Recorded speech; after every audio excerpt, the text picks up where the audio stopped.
gospel we just heard, there's a line that in some ways haunts me, and maybe it also should haunt all of us. After Jesus was arrested, we're told that Peter followed at a distance. He followed at a distance into the courtyard of the high priest. So what does that mean? He followed at a distance. For fear, he blended into everybody else around him. He was seeing Jesus, but from far away. He was too afraid, or for some reason too blocked, to make up the difference, to come close to Jesus.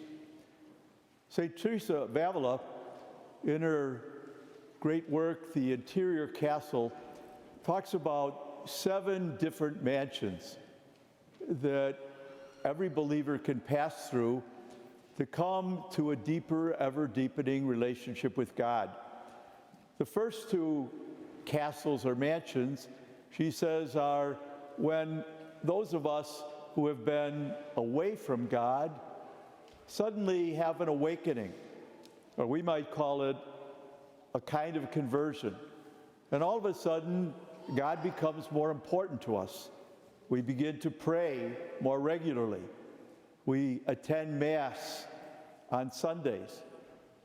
But she says this about people in the 3rd mansion, the 3rd castle.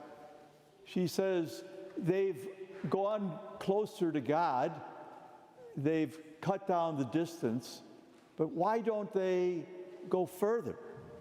Why don't they go further in the relationship with God? It's a challenge for all of us. Is it because of we get comfortable, or we're hesitant to get too close to Jesus because he might ask, demand more of us, and so we stop growing spiritually? St. Ignatius of Loyola in the Spiritual Exercises says the grace of the 3rd week, which is about the passion and suffering of Christ, is the hardest part of the spiritual exercises. So often when we are in need, we want God to be where we're at. But here he says the grace to ask for is to try to be with Jesus. With Jesus in his aloneness, in his being betrayed, in his being imprisoned, in his suffering, and finally in his death. And that's the invitation for all of us, especially this week, to try to give some time, some space to be with the passion of Christ, to try to identify with the sufferings of Jesus for us and for the salvation of the world. It is difficult, but it also invites us to try to be with all those who continue the suffering and passion of Christ in our world. Think of the people of Gaza right now, or people in war-torn areas in Ukraine or Sudan. Think of people who every day are struggling just to get through the day. Can we be with the poor? Can we be with the suffering and see in them the face of Christ? And so I encourage you to not get so caught up in March Madness, which I'm caught up with, or with so many other things, spring break.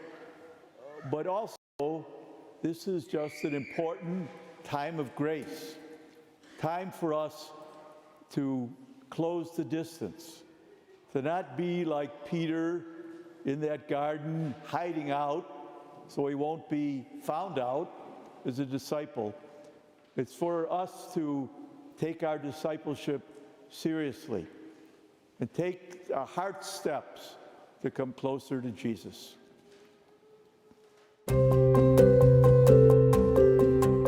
Thank you for participating in this production of our virtual Mass. Your presence means so much, Every day, so many parishioners connect to OLPH through the digital ministry. The digital ministry is one of almost 80 ministries supported by the parish. That's why your support of the parish is crucial, so we can continue to have the resources to fund all of our ministries that touch the lives of many.